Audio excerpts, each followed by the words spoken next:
ఈ విషయంలో మాత్రం కాకినాడలో జరిగినటువంటి ఈ ఘటన మాత్రం శ్రీకాకుళం జిల్లా టెక్కలి మండలానికి సంబంధించినటువంటి పార్సింగి గ్రామంలో మాత్రం విషాద ఛాయలు అలుముకున్నాయి.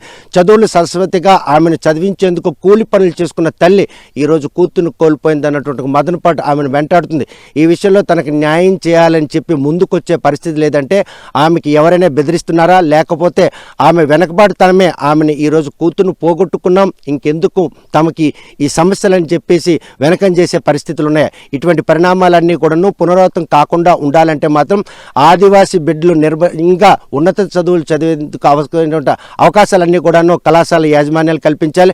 వారికి ఏమైనా సమస్య ఉంటే మాత్రం వారిని కౌన్సిలింగ్ నిర్వహించాలి. ఆ తల్లిదండ్రులు కూడా భరోసా ఇవ్వాలి. ఈ పరిణామాలన్నీ కూడాను నిర్లక్ష్యం కారణంగానే ఈరోజు engineering second year chemical engineer చదువుతున్నటువంటి అరుణ ఆత్మహత్యకు మాత్రం ప్రేరేపితులయ్యేలో ఎటువంటి అతిశక్తి లేదు. ప్రస్తుతం మాత్రం పార్సింగి గ్రామంలో కూతురును కోల్పోయిన తల్లి మాత్రం కన్నీరు మున్నీరై రోధిస్తుంది. ఉన్నత చదువులు చదువుతుంది. తండ్రి లేనటువంటి ఆ కూతురును మాత్రం ఈరోజు ఉన్నతంగా చూడాలనే తల్లి ఆశలు మాత్రం అడియాల్సిన నేపథ్యంలో మాత్రం ప్రస్తుతం గిరిజన విద్యార్థులకు మాత్రం నిర్భయంగా విద్యను అభ్యసించుకునేటువంటి అవకాశాలన్నీ కూడాను ప్రభుత్వాలు కల్పించాలి. పోలీసులు మాత్రం ఈ విషయంలో మాత్రం ఎట్టి పరిస్థితుల్లో ఆమె ఈరోజు ఆత్మహత్యకు ప్రేరేపించబడినటువంటి కారణాలపై ఎవరు ఆగాంతుకుడు అన్న విషయాన్ని మాత్రం సుమోటోగా కేసు నమోదు చేసి దర్యాప్తు చేసి ఆ నిందితుని మాత్రం శిక్షించాలని డిమాండ్ చేస్తున్నాం. మరి ఈ విషయంలో కాకినాడ పోలీసులు ఇచ్చినటువంటి ఫిర్యాదు మేరకు శ్రీకాకుళం పోలీసులు స్పందిస్తారా, అరుణ్ ఆత్మహత్య కారకుడిని పట్టుకుంటారా లేదన్న విషయం వేచి చూడాల్సిందే.